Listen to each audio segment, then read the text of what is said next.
Good morning, fourth graders. I'm glad that you're visiting my library today. Today we will be talking about understanding copyright.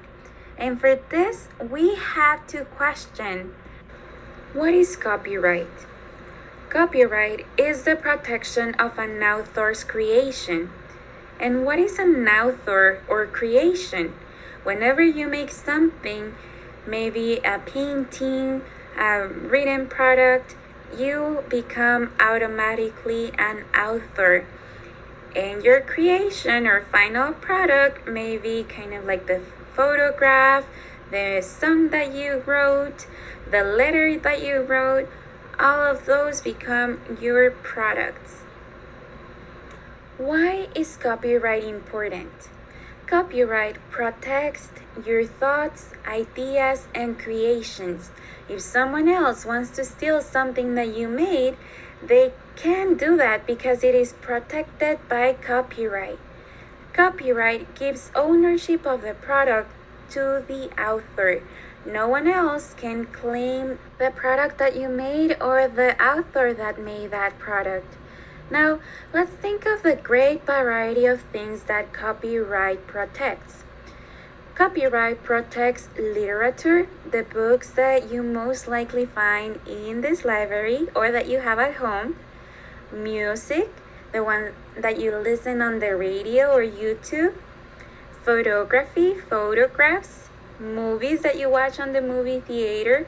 The buildings that we see outside are protected also by copyright. And choreography, the moves that we see on TikTok, right? All of those things are protected. Now, we are also going to learn the different types of copyright that there are. You may think that this is weird, but each product is protected in a different way. So we have to be careful whenever we want to borrow information. The first one that there is the traditional copyright. No one can use the work of someone without the author's consent. What this means by consent is approval. You have to ask the author of the product before you use it. Now, let me give you an example. Let's say that I make a document, that I write it down, and someone likes the information that is in there. That person is going to come and ask me if they can use it for a presentation. It is my decision if I let them use it or if I do not approve the usage of my work. That will be traditional copyright. Now we have Creative Commons. In some cases, people can use the author work without their approval, but they have to follow certain rules established by the creator. There may be certain products, photographs, or illustrations that are protected under Creative Commons. Now, there are different types of Creative Commons licenses, and we will be talking about those tools in a minute. But what you have to have in mind is that Creative Commons are usually more flexible for people's use. Here we have the Creative Commons licenses. Let's start by attribution by. On this one, you are able to copy the creation, but you have to give credit to the author. The next one that we have is non-commercial, NC. You're able to copy the creation, but you have to use it for non-profit purposes, such as a class or maybe for personal use. You cannot make any profit or you cannot make money out of this product. You also have the non-derivative work, which means that you can copy the creation, but you do not modify the work. It has to stay the same way as when you first got it.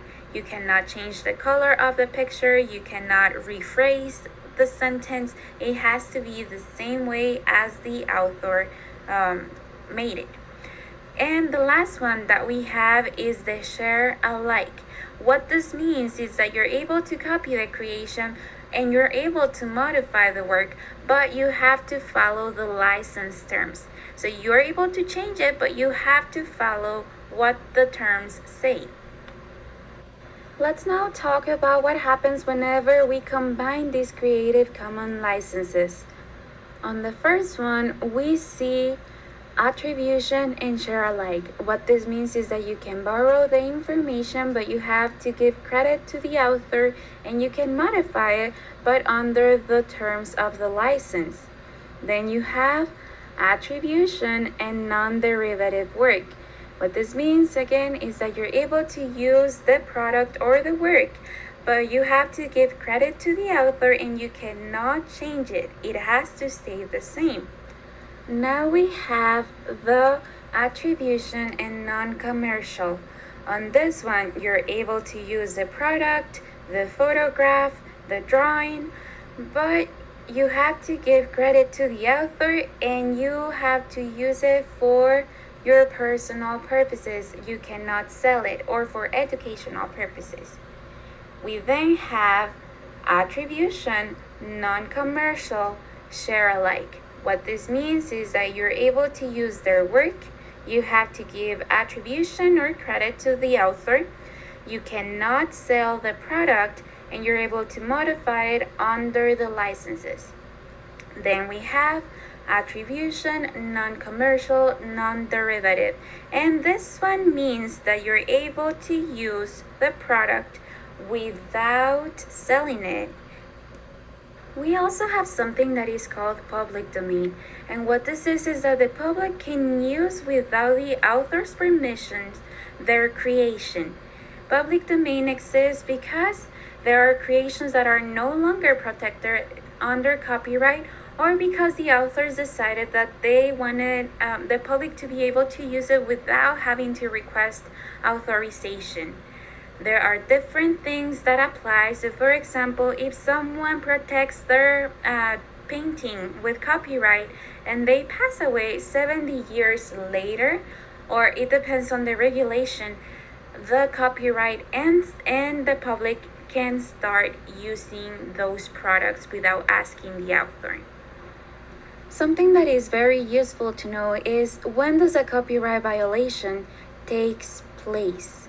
A violation takes place whenever someone uses a creation without the author's permission, meaning that they use this information without any authorization. Without permission of the author, people shouldn't copy the program or creation multiple times. It is understandable that if your computer crashes a lot, you may want to back up the program, and one time doing that, you're fine, you're good to go. But if you do that multiple times, then a violation is committed. If you share, sell, or display a creation without the author's permission, that will be also a violation. Modifying a product in any form, as we discussed before, if it is non-derivative work, or if you didn't even ask for permission and you modify the work, that will be a violation too. Uploading the content to a website is a big violation, especially because nowadays people have access to the internet and they can share a lot of information and get many sources from the internet. If someone uploads without permission a photograph or a document, it is going to distribute through the whole world, and that author won't be able to get that information back. There are, of course, consequences of copyright violation.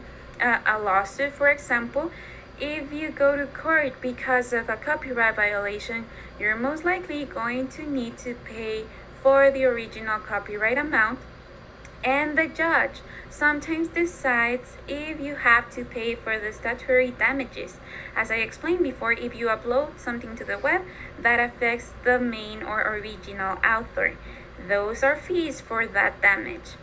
You might be charged with criminal charges and will more likely be prohibited for further use of that product. Now we will take into consideration what are some of the things that the judges focus on whenever trying to find if someone was guilty of copyright. There are two things that the judges mostly focus on.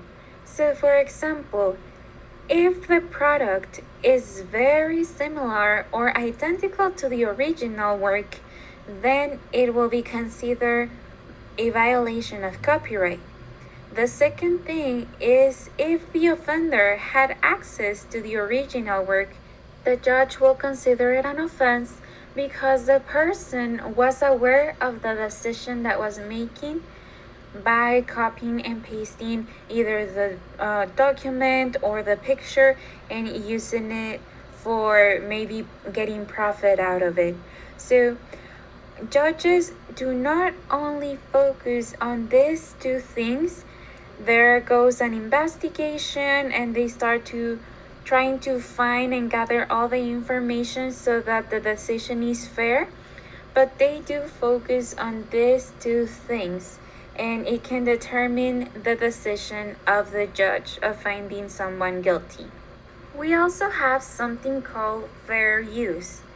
Fair use allows people to utilize works done by someone else for educational purposes.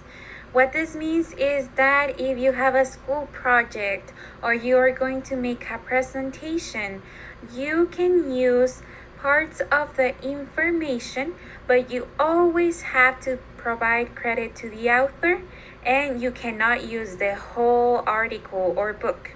Now, when is permission needed? It is recommended to always ask for permission, but if it is not possible, or not that it's not possible, but maybe it falls under the conditions of fair use, you do not have to ask for permission, but you do have to cite the source. Under the public domain or Creative Commons era that we talked about before, people do not have to ask for permission or cite the source.